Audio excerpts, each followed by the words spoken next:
Afternoon বন্ধুরা, শুভ দুপুর। চলে আসলাম রান্না নিয়ে। আজকে কয়েকদিন হচ্ছে রান্না ব্লগ দিই বন্ধুরা, দিতে পারছিলাম না, প্রচণ্ড গরম। আর আমাদের কি বলবো, অশোকনগরে এত গরম পড়েছে যে গরমে কি বলতো আর দেখা যাচ্ছে না। তার জন্য কি বলতো রান্নার ভিডিও আর করতে পারিনি, শরীর আর বলছিল না গরমে, তাই আজকে হচ্ছে একটু নিয়ে আসলাম। তাও বাইরে প্রচণ্ড মনে হচ্ছে লু বলছে, জানলা দরজা সব বন্ধ, বুঝেছো বন্ধুরা, এতটা গরম। তা তোমরা হচ্ছে মানে আমার বন্ধুরা যারা আছো, যারা খুব দরকার না পড়লে কিন্তু এই ওয়েদারে বাইরে বেরিও না। তা হচ্ছে বিকেলবেলা বেরো, রোদের মধ্যে বেরো না, খুব প্রয়োজন না পড়বে। আর প্রয়োজন পড়লে তো বেরোতেই হবে, কিছু করার নেই, আমারকেও বেরোতে হবে, কিছু করার নেই। তাহলে প্রয়োজন ছাড়া কেউ বেরিও না, যা অস্বাভাবিক গরম পড়েছে। তা এখানে দেখো কড়াইতে আমি আজকে নিম বেগুন ভাজছি, অনেকদিন পরে নিম পাতা নিয়েছি সকালবেলায় গাছ থেকে পেরে, নিম বেগুন ভাজছি। আর এখানে কি বলতো পার্শে মাছ, দাঁড়াও তোমাদের দেখাই, কড়াইতে আমার তেলটাও গরম হয়ে গেছে বন্ধুরা। দেখো পার্শে মাছ কেটে কুটে ধুয়ে পরিষ্কার করে নিয়েছি। এবার আর এদিকে কড়াইটাতে আমি তেল বসিয়ে দিয়েছি, মাছটার মধ্যে নুন হলুদ মাখিয়ে নেবো। চলো তা দেখো মাছটার মধ্যে আমি হলুদ দিয়ে দিচ্ছি,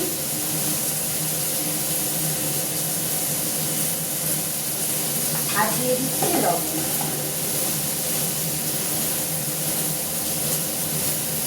তা ভালো করে নুন হলুদ মাখিয়ে নিচ্ছি মাছটার ভেতরে। আর এদিকে কি বলতো তেলটাও আমার কড়াইতে ভালোই গরম হয়ে গেছে, ধোয়া বেরিয়ে গেছে।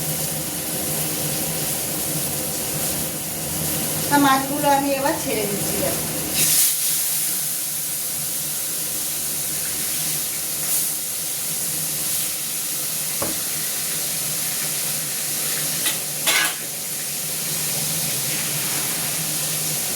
আর আমাদের বাড়িতে কি বলতো বন্ধুরা, পদে পদে রান্না। এই পার্শে মাছ ছোটো ছেলে খাবে না, তার জন্যে আবার এই কাতলা মাছ, সে কাতলা মাছ ছাড়া কোনো মাছই খায় না, বুঝছো।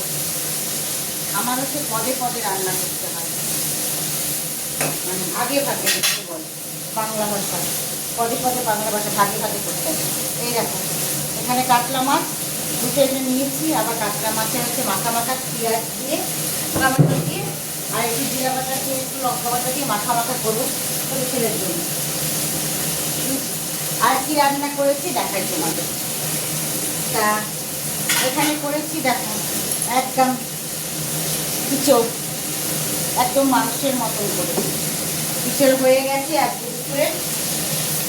আরেকটা করেছি জিনিস বন্ধুরা, তোমরা খাও কিনা জানি না, অনেকে খায় এটা শুক্তো করে, অনেকে আবার পাতাটা ভাজা করে খায়, অনেকে আবার চচ্চড়ি করে খায়, যেমন আমি চচ্চড়ি করেছি। এটা কী বলতো তেলাকুচের পাতা, আমাদের বাড়িতে প্রচুর তেলাকুচের গাছ হচ্ছে পিছন দিকে কলপাড়ের দিকে। তা ওইখান থেকে আমি কয়েকটা ডগ কচি কচি ডগ করতে পেরে নিয়েছি, আলু বেগুন দিয়ে তোমার চচ্চড়ি করেছি, একদম মাখা মাখা করে, দেখেছো। তেলাকুচের পাতা কী বলো তো অনেকটা,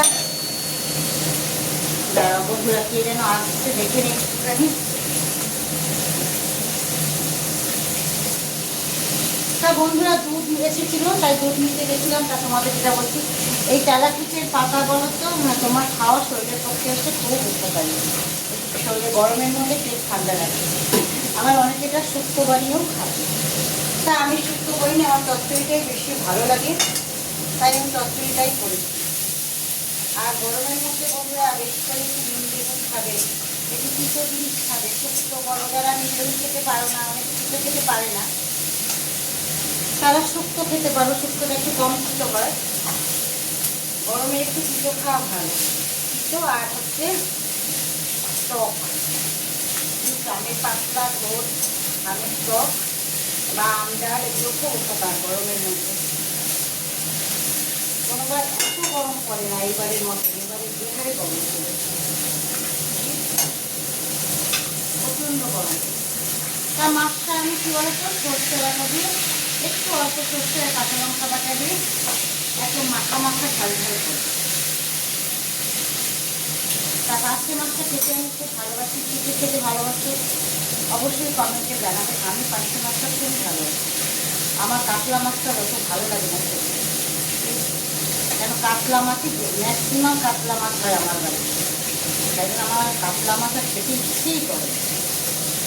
কাতলা মাছ দেখলে না মাথাটা আমার গরম হয়ে যায় বন্ধুরা। মানে কাতলা মাছের প্রতি অ্যালার্জি এসে গেছে আমার একদম ভালো লাগে না কাতলা মাছ। তো যাই হোক, ছেলের জন্য কী করবো, বাথরুমে করতে হয়। তা আজকে বড় মাছের একটু পার্শে মাছ আনতে বলেছিলাম, যদি পার্শে মাছ নিয়ে এসো, কাতলা মাছ হচ্ছে আমার খেতে ইচ্ছে করছে।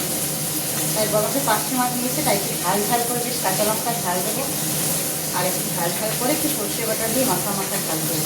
তাহলে চলো, অনেকটা ভিডিওটা বড় হয়ে যাবে না হলে। তাহলে এখনকার মতন টাটা, পরের ভিডিও নিয়ে পরে আসবে।